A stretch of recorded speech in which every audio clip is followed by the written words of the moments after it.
Welcome back to our video series on procurement and suppliers innovation. Today we'll talk about artificial intelligence. I am Nicolas Passaquin. I've been leading large organizations for years. I have a passion for transforming sourcing and procurement teams to drive additional value.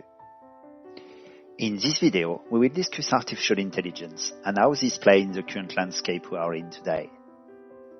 Today, classic automation is widely used to provide efficiency and is reliable. Your next call for action is to explore possibilities in the semi-automation spaces and look beyond classical solutions. Now that we are all stretched thin, working remotely, having to spend most of the day in online meetings, we need automation more than ever. You have no time for any tactical, semi-thoughtless tasks that can be automated or escalated to human review only in exceptional situations. If you think about AI and the next wave of opportunity, getting additional value and lowering involvement in spend management is a large one. AI has the ability to address low spend we do not have time or resources for. There are too many low-value, simple or spend categories that are not getting appropriately sourced. In the last few years, several vendors have been pushing artificial intelligence to address this challenge, and they have great arguments. So if you are done with classical automation, it's a good place to continue your journey. Let technology take over some of this spend. It can't do any worse than what is being done now. In a worst-case scenario, it will just replicate what was done last time. But, on average, it will do better than not having the category managed at all. What does this mean for us now in time of the pandemic? Given the coronavirus-related chaos, with some products virtually unavailable, others having dramatic price fluctuation, you'd think now more than ever you'd want a solution that could just take some categories off your plate and procure them for you.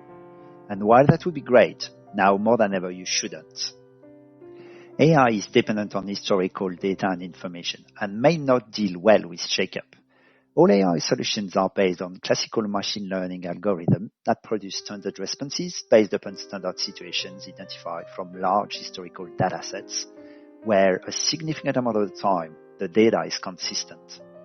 Price is relatively static over a period of time or move in accordance with a predictable trend line. Supply-demand imbalance is relatively consistent. There are no major changes in the supply or customer base. That's why AI is most effective. Now it's not the time to deploy or over-rely on AI solutions. Everything is exception with no consistent rules. Supply availability and market demand changes by the day. Prices are all over the map. Suppliers and competitors are shutting down. Alternate products are suddenly viable options. There is no historical data that describes this chaotic situation, and no standard responses in the platform repertoire. There is no statistically relevant response. Anything the platform would be doing would be random. With the inability to apply to intelligence, it would be just as likely to choose the worst option as the best one. Now is not the time to deploy AI-based sourcing and procurement technology, and it's not the time to over-rely on any existing ones you might already have. You can use the analysis capabilities, where you have access to daily information feeds, and look at the recommendation, but do not use any auto-procurement. Apply human oversight to every key step of the process until the global situation settles down to a new norm that has been consistent long enough to produce enough data for the algorithm to learn from and adapt to. Feel free to comment, ask questions on this feed, and help building a common set of practices and tools. Feel free to register to the YouTube channel to ensure you receive updates on new videos. Additionally, you can still find my book available in Amazon on procurement and innovation. Thanks, until the next one.